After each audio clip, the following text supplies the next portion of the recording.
Ya, waktu makan dan minumnya sudah habis. Mari kita lanjutkan. Materi yang berikutnya dari Bu Siti. Ya, ini sudah disiapkan slide-nya ya. Nah, nanti akan ada banyak hal di sini dan juga ada tugas yang harus kalian lakukan setelah nanti ini selesai ya, untuk menjadi tugas kalian di rumah dari materi MPLS tentang apa ini, sampahku tanggung jawab ini, nanti ada tugasnya. Maka perhatikan baik-baik ya, nanti kalian bisa melakukan atau mengerjakan tugasnya dengan sebaik-baiknya juga.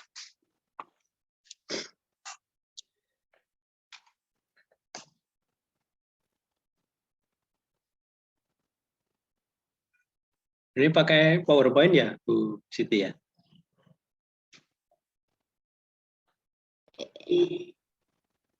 Ya, mungkin nanti di video anak-anak, di gadgetnya agak putus-putus, ini di tempat pasang juga putus-putus ya.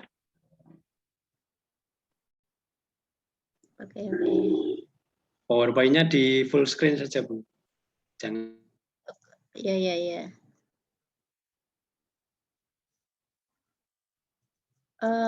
Sebentar, ini Bu Siti reading view ya, sebentar Bu Siti. Full screen. Sudah ya.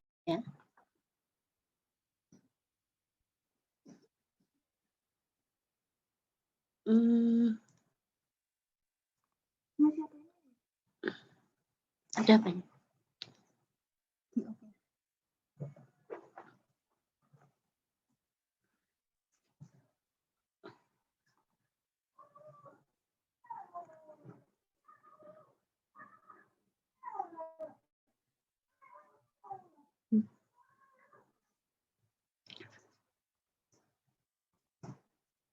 Mbak Fe, tolong hadapin ke sini, Ben Umi bisa mantau nanti Mbak Fe.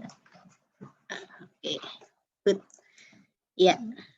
Bismillahirrahmanirrahim. Assalamualaikum warahmatullahi wabarakatuh.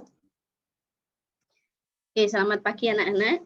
Tadi sudah diawali dengan materi yang segar-segar ya dari Pak Angga, mulai materi bagaimana menjaga kesehatan di masa pandemi, kenapa kok ada PPKM, kemudian bagaimana kita bisa berolahraga meskipun tetap di rumah supaya badan tetap sehat. Tadi menarik ya, kalau kita itu tidak sehat itu semuanya nanti nggak ada artinya gitu ya. Sehat bukan segala-galanya, tapi segala-galanya nanti nggak ada artinya kalau nggak sehat gitu. Yang terakhir tadi Pak Angga, menarik sekali. Oke anak-anak, lanjut materi hari ini adalah materi sampahku. Sampahku tanggung jawabku. Nah, jadi mungkin materi ini sudah tidak asing ya bagi untuk anak-anak yang kelas 2 sampai kelas 6 karena setiap semester sekali nanti sekolah akan menyampaikan training Sampahku, mungkin dengan variasi kegiatan yang berbeda. Tujuannya supaya anak-anak tidak lupa dan juga bisa menjadi penolong bagi lingkungan kita. Oke. Nah. Oke. Kelihatan ya. Jadi gini, nanti ketika Bu Siti bilang sampahku, anak-anak menjawab dengan tanggung jawabku. Nah, tangannya diletakkan di dada, begini ya. Nah, coba mungkin videonya bisa diaktifkan ya. Nah, Mbak Feve, Mas Sidki di sini ada Mbak Feve dan Mas Sidki, nanti bisa jawab dengan keras. Oke, kita coba ya. Sampahku, tanggung jawabku. Ulangi. Lagi, 1, 2, 3. Sampahku, tanggung jawabku. Ya, karena kenapa kok tanggung jawabku? Iya, jadi tidak terbalik. Sampahku tanggung jawabmu atau sampahmu tanggung jawabku. Bukan seperti itu, tapi sampahku tanggung jawabku. Sampahnya anak-anak, sampahnya orang tua menjadi tanggung jawab diri sendiri. Oke ya. Nah, oke. Kita lanjut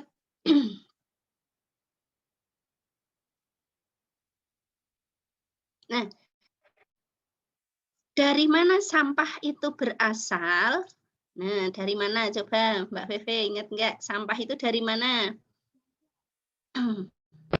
Oke, coba ini Bu Siti punya gambar tidak asing ya, di mana-mana ada. Di mana-mana ada untuk menjaga kebersihan itu ada yang namanya tempat sampah. Nah, ini adalah gambar tempat sampah. Sampah apa saja yang ada di tempat sampah? Apa saja? Coba Mas Siti, Mbak Feve bisa bantu. Apa saja yang ada di tempat sampah? Apa saja sampahnya? Sampah organik itu apa? Daun-daun. Terus apa lagi Mas Siti? Sampahnya tadi baru buang sampah apa? Plastik. Terus apa lagi Mbak Fe? Kertas. Banyak ya sampahnya, mungkin di tempat teman-teman juga banyak sampah gitu ya. Nah, bagaimana benda-benda tersebut kok bisa berada di tempat sampah Mbak Fe? Dari bagaimana? Kok iso ning jero tempat sampah itu gimana? Karena udah dipakai terus diapakan? Oh, dibuang ya, karena sudah dipakai terus dibuang. Siapa yang membuang Mbak Feve? Yang buang manusia katanya. Siapa manusianya? Siapa kalau di rumah? Mbak Feve, terus siapa saja? Oh iya, ada yang membuang adalah manusia gitu ya. Bukan iya Bu Siti di rumah ada kucing tapi kucingnya nggak bisa buang sampah, malah sukanya membawa sampah dari jalan dibawa ke rumah gitu ya. Oke. Oke, sampah apa saja yang kalian buang? Tadi mungkin anak-anak bisa jawab sendiri. Kalau di rumahnya Mbak Feve ada sampah plastik, daun, kertas gitu ya. Mungkin di rumahnya teman-teman bisa beda-beda. Nah, jadi siapa sebenarnya yang menghasilkan sampah? Siapa ya? Yang menghasilkan sampah adalah manusia. Gitu ya, yang menghasilkan sampah manusia. Hewan tumbuhan juga sebenarnya menghasilkan sampah, tapi sampahnya organik dan bisa terurai gitu ya. Tapi kalau sampah yang dari manusia, kadang ini sampahnya mencemari lingkungan gitu ya. Oke, untuk jenis-jenis sampah ini Bu Siti tidak akan menjelaskan di sini karena hari ini kita materinya nanti akan langsung ke aksi ya. Jadi nanti anak-anak ada aksi yang akan dilakukan. Untuk jenis sampah ini ada 3.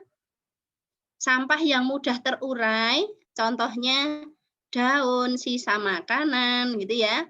Itu sampah mudah terurai atau terurai itu artinya bisa bisa dipecah-pecah, bisa kembali ke tanah jadi bahan yang nanti bisa diserap lagi oleh tumbuhan sebagai zat hara, itu terurai gitu ya. Kemudian sampah sulit terurai. Ada mungkin plastik bekas, kertas, logam gitu ya, dan lain-lain. Dan ada sampah B3. B3 itu apa anak-anak? B3 itu apa? Mbak Feve masih ingat? Bahan beracun dan berbahaya. Contohnya ada mungkin baterai bekas, terus mungkin lampu bekas, bekas spidol, bekas obat-obatan. Nah, itu bahan beracun dan berbahaya namanya. Oke. Yuk kita kenali tempat sampah di sekitar kita. Oke. Jadi anak-anak mungkin kalau ada di tempat publik itu ada tempat sampah yang lebih dari 1 gitu. Ada kadang yang 2, ada yang 3 gitu, ada yang 5. Nah, kalau yang 3 ini anak-anak bisa ngenali kalau misalnya tulisannya atau warnanya biasanya ini kalau sesuai ini warnanya hijau itu artinya tempat sampah ini untuk membuang sampah yang mudah terurai. Sampah sisa makanan, sampah daun dan lain-lain. Ya. Kemudian kalau yang warna kuning ini sampah sulit terurai. Ada kertas, botol, plastik dan lain-lain. Sampah B3 ini tadi yang berbahaya gitu ya. Nah, kalau di sekolah kita alhamdulillah kemarin sudah mendapatkan bantuan dari Jakarta ya. Tidak semua sekolah di Kabupaten Sleman, hanya ada 3 sekolah. Salah satunya sekolah kita ini mendapatkan tempat sampah yang terbagi menjadi 5. Nah, kenapa kok 5? Dari mana 5? Itu dari sini. Sampah yang sulit terurai itu dibagi lagi menjadi 3. Apa saja? Ada sampah plastik, sampah kertas, dan sampah umum. Umum itu yang sulit terurai bukan plastik dan kertas. Contohnya sampah umum itu ya ada kaca dan lain-lain. Nah, jadi kalau sudah ada tulisannya atau ada tempat sampah yang terpisah seperti ini, anak-anak harus belajar untuk mengerti memisahkan sampah. Tahun lalu anak-anak di rumah membuat sendiri ya, dari bahan yang ada di rumah menjadi tempat sampah yang seperti ini, dikasih kertas sendiri, dan sekarang masih enggak ya? Masih enggak? Ya, punya Mbak Feve masih bisa bertahan ya, besok bisa membuat lagi kalau misalnya tidak, dan kalau bisa nanti di rumah juga kita berusaha untuk memisahkan sampah. Kenapa kok sampah ini harus dipisahkan? Terutama tadi yang sulit terurai, kenapa kok jadi 3? Nah, tujuannya adalah untuk mempermudah kebutuhan daur ulang sampah. Nah, hari ini kita akan banyak belajar tentang daur ulang sampah. Mohon maaf ya, Bu Siti minum.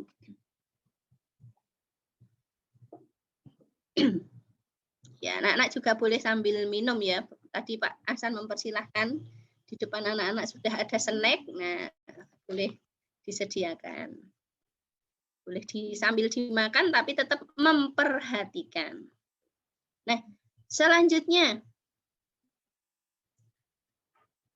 kemana perginya sampah kita? Kemana perginya sampah kita? Kalau di rumahnya Mbak Feve kemana perginya sampahnya? Oh, diangkut truk gitu ya. Nah, ya ada yang diangkut truk, kemudian tapi di lingkungan tempat tinggal mungkin ada sampah yang dibuang sembarangan. Nah, coba kita perhatikan poster berikut ya. Oke, ini ada anak yang minum dengan botol apa namanya? Gelas plastik ya. Biasanya misal beli boba, beli jus, nah itu kan kadang dapat seperti ini. Jadi pengen boba ya Bu Siti ya. Enak ya. Oke, seger. Jadi botol plastik ini bisa kalau misal dibuang sembarangan, nah nanti ini bisa terbawa oleh hujan, terbawa ikut aliran sungai dan akhirnya sampai ke laut. Kalau dibuang ke tempat sampah yang tengah ini ya, kemudian tadi seperti tempatnya Bu Siti dibawa oleh truk gitu ya. Kemudian dibawa ke TPS, tempat pembuangan sampah. Nah, di sini kalau nanti tidak terpisah juga ini tempat pembuangan sampahnya akan menggunung tinggi. Nah, kemudian ada juga yang dibuang di tempat sampah yang terpilah. Kalau dibuang di tempat sampah terpilah, sampahnya dapat didaur ulang, mungkin diambil pemulung gitu ya. Namanya pemulung, padahal ini pahlawan daur ulang ya. Ada gangguan. Mbak Fe, tolong Mbak Fe dimasukkan. Selanjutnya kalau didaur ulang, nah ini nanti sampah plastik itu bisa jadi benda yang bisa lebih bermanfaat lagi. Tadinya dari botol-botol bekas bisa didaur ulang jadi ember, jadi bola mainan, dan lain-lain gitu ya. Oke. Nah ini anak-anak, ini adalah penampakan dari tempat pembuangan akhir yang ada di Kabupaten Tangerang ya. Bu Siti tidak mencari ya. Nanti anak-anak kalau misal pengen tahu, bisa cari tahu di Bantul ya, kalau di Jogja ini tempat pembuangan akhirnya. Nah ini sampah ini bahkan sampai menjadi bukit, bisa menjadi gunung seperti ini, karena saking banyaknya. Nah, ini ada kondisi laut di Kepulauan Seribu Jakarta. Nah ini bisa dilihat ya anak-anak, bisa dilihat ini sampahnya sangat banyak. Terus beberapa waktu lalu pernah ditemukan seekor ikan paus yang mati ya, dan setelah dibedah itu di dalam perutnya itu ditemukan banyak sekali sampah itu. Jadi di lautan kita ini ternyata sampah ini banyak sekali.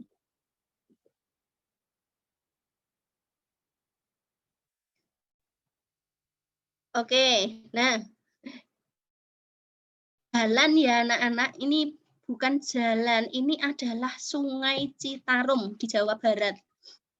Ya, ini sungainya sangat memprihatinkan ya anak-anak, bisa dilihat, bahkan sampai semuanya airnya aja nggak kelihatan karena tertutup oleh sampah. Ini orang-orangnya ini naik kapal ya, bukan berdiri gitu.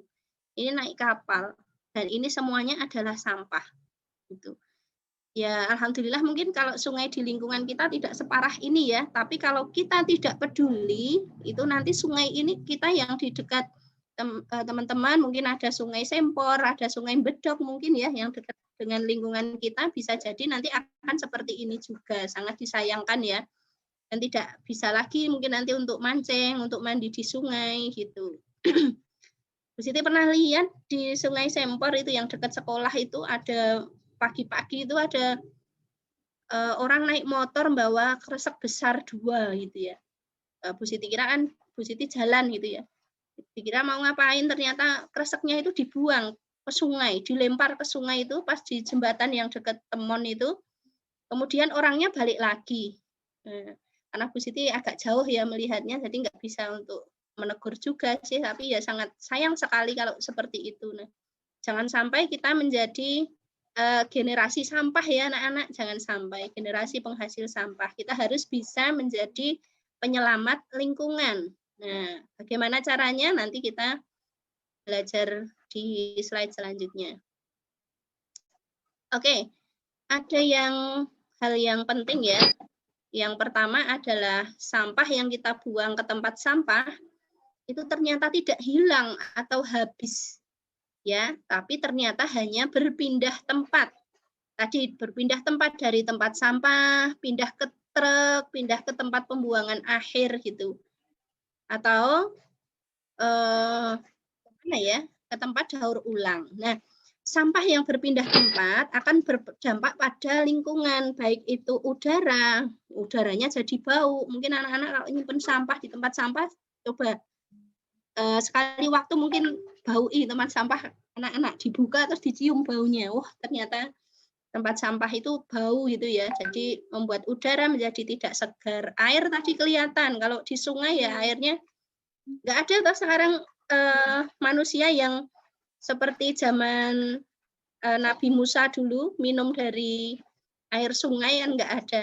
Mau Mbak Feve minum air sungai belakang rumah? Nggak mau gitu.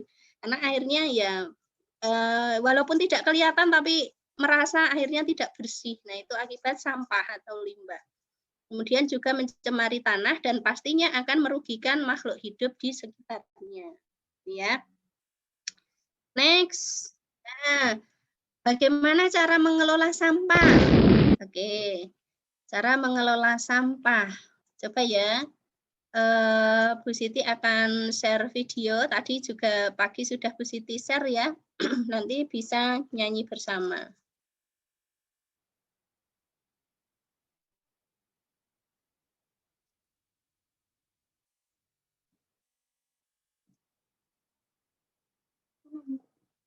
Sebentar.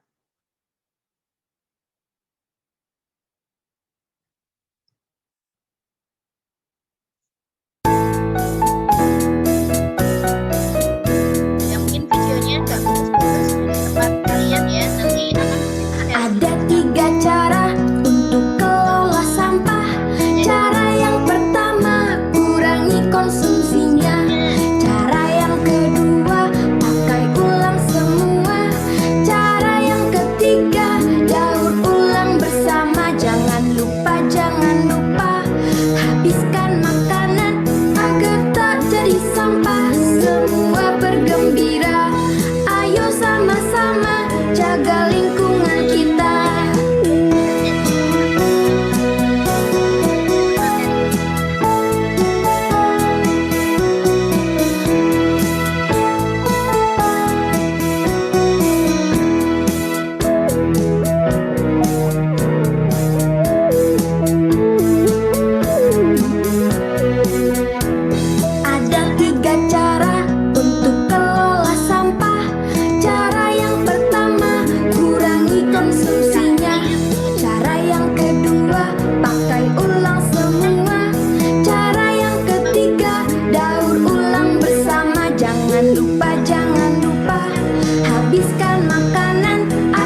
Sampahku tanggung jawabku. Oke, kembali ke slide ya.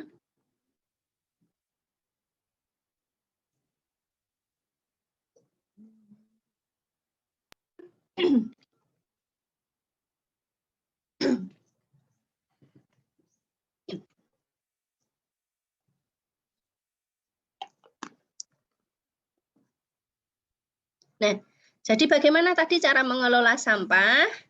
Nah, ada berapa cara tadi ya? Ada berapa cara Mbak Fe? Ada 3 cara, itu ya. Oke. Jadi kesimpulannya ada berapa cara? Ada 3 cara. Cara yang pertama, ya. Cara yang pertama adalah dengan cara yang paling efektif itu adalah cara mengurangi sampah. Bagaimana kita bisa mengurangi sampah? Contohnya, kalau misal kita belanja, biasanya kan dapat kantong kresek itu ya. Nah, cara menguranginya yang salah satunya dengan membawa kantong sendiri dari rumah. Nah, gitu ya. Oke, Mbak. Live meeting nggak apa-apa. Kemudian cara yang kedua itu adalah dengan menggunakan kembali. Menggunakan kembali itu bisa menggunakan tadi ya, kalau mengurangi itu karena untuk tujuan mengurangi sampah kantong kresek misalnya bawa sendiri itu sudah mengurangi. Terus misal minum tidak pakai sedotan, nah itu mengurangi gitu ya. Kalau menggunakan kembali itu misalnya sudah dapat kantong kresek ya dipakai lagi. Nah itu namanya menggunakan kembali. Beli botol, beli minuman yang ada di botol, beli minuman ada di botol, kemudian botolnya dipakai lagi, itu menggunakan kembali. Jadi menggunakan kembali itu digunakan lagi sesuai dengan fungsi semula, itu menggunakan lagi. Apa meneh contohnya? Kertas. Kertas sudah dipakai untuk menulis. Misalnya ini Bu Siti punya kertas. Sudah dipakai untuk nulis itu ya. Nah, sudah pakai nulis, tapi ternyata bagian belakangnya masih bisa. Nah, ini dipakai kembali. Selanjutnya ada mendaur ulang sampah. Sebentar nggih.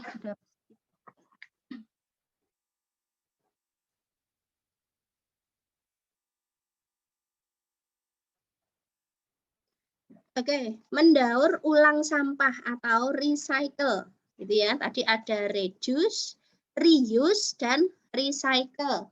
Nah, recycle itu bagaimana? Ya, recycle itu mengubah barang yang semula sudah dianggap sampah itu diubah bentuknya mungkin, ditambahi supaya bisa digunakan atau memberikan manfaat lain gitu ya. Oke. Jadi ada 3 cara untuk bisa mengelola sampah. Yang pertama adalah reduce atau mengurangi, reuse atau menggunakan kembali, dan recycle atau mendaur ulang. Oke, masih ingat? Sampahku tanggung jawabku. Sampahku tanggung jawabku. Oke anak-anak, jadi hari ini anak-anak akan beraksi. Nah, ada yang beraksinya apa ya? Aksi kita kali ini adalah tentang perilaku recycle.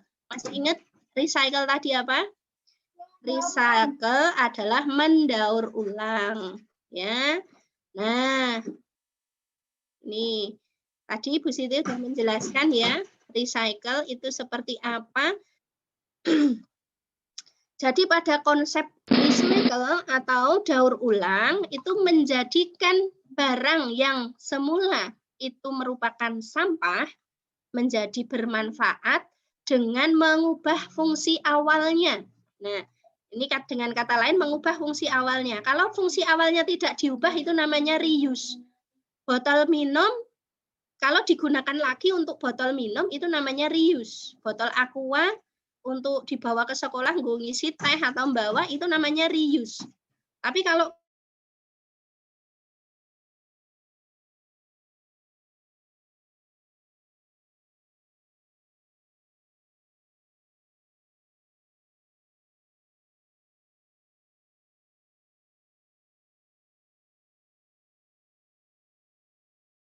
botol aqua, kemudian yang lain, nah itu namanya adalah nanti langkah yang kita lakukan untuk daur ulang adalah seperti ini. Koneksinya kurang bagus ya. Oke, sudah muncul.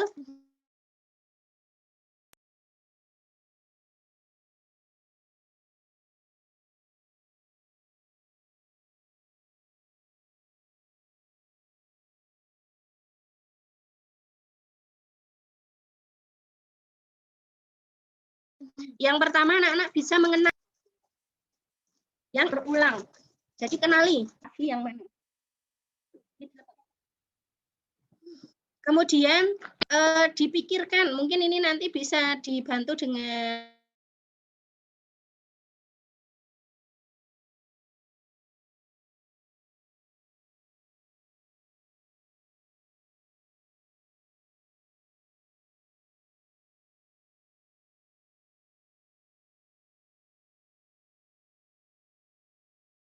orang tua ya, bisa kerja orang tua karena ini aksinya. Kemudian manfaat lain dari Kemudian setelah itu bisa melakukan kegiatan daur ulang.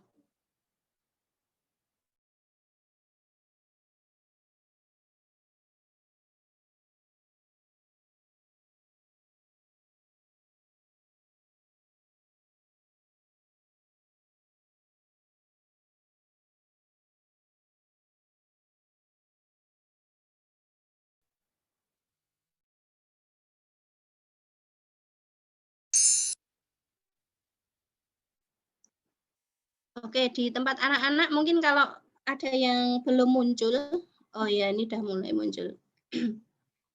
Ibu Siti pantau pakai 2 akun ya, jadi bisa kelihatan. Nah, ini contoh daur ulang.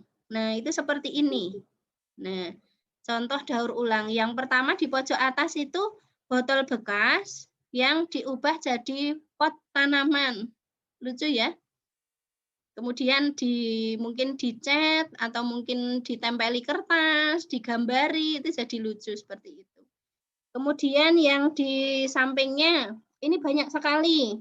Ada kardus yang diubah jadi kincir angin, gitu ya. Ada miniatur kincir angin. Kemudian ini plastik bekas diubah jadi bunga. Kemudian ada botolnya jadi tempat pensil, kemudian ada stik es krim gitu ya, jadi kotak ini seperti ini. Nah, yang di bawah ini ada kucing, ada kardus, ada rumah gitu ya. Kardusnya bisa diubah jadi rumah kucing. Kemudian di samping ini juga kreasi dari botol bekas ya, bisa jadi tempat pensil, bisa jadi vas bunga, bisa jadi apa namanya Mbak Fe yang pojok ngisar VW. Mbak Fe itu nggak pernah bisa bilang celengan, bisanya bilangnya lencengan gitu karena udah kebalik dari awal. Ini celengan ya, bisa. Oke, nanti untuk berkreasi ini anak-anak bisa kreasi macam-macam gitu ya. Kemudian nanti bisa difoto mungkin ya. Ini responnya kan berupa foto. Kalau tidak difoto nanti Bapak Ibu guru di sekolah tidak tahu anak-anak sudah melakukan atau belum. Nah, nanti bisa difoto, fotonya ini nanti bisa dikolase. Nanti ada contoh di grup kelas ya. Bisa diberikan contoh itu ya nanti. Kemudian fotonya ini bisa 2 atau sampai 4 foto. Mungkin foto 2 itu foto barang sampahnya seperti apa sebelum, kemudian atau mungkin ketika prosesnya membuatnya difoto sekali jepret, kemudian satunya ketika sudah jadi gitu ya. Nah, nanti dikirimkan. Oke, setiap hari juga ada respon terbaik ya. Oke. Next slide. Oke, kita refleksi. Bagaimana perasaan mengikuti kegiatan hari ini, Mbak Feve, Mas Sidki? Saya lebih cepat ya. Oke, anak-anak bisa menceritakan apa yang mungkin dipelajari hari ini pada orang tua. Mungkin kalau masih kesulitan dibalik ya, mungkin nanti materi di-share, mungkin Bapak Ibu orang tua bisa membantu atau mungkin anak-anak bisa meminta orang tua untuk menceritakan kembali materi-materi atau kegiatan hari ini. Oke, sampahku tanggung jawabku. Oke, mungkin itu yang bisa Bu Siti sampaikan. Lagi, insya Allah nanti akan selalu kita update ya kegiatan-kegiatannya. Sangat Bu Siti sebenarnya sangat merindukan kegiatan ini bisa dilakukan di sekolah. Kita bisa berkreasi bersama di sekolah kita bisa menjadi tambah cantik gitu ya insya Allah. Gitu ya, mungkin itu yang bisa Bu Siti sampaikan untuk waktu selanjutnya. Nanti bisa Bu Siti kembalikan kepada Pak Ahsan, gitu ya. Oh, bentar, itu unmute semua. Oke, Bu Siti akhiri. Assalamualaikum warahmatullahi wabarakatuh. Waalaikumsalam warahmatullahi wabarakatuh.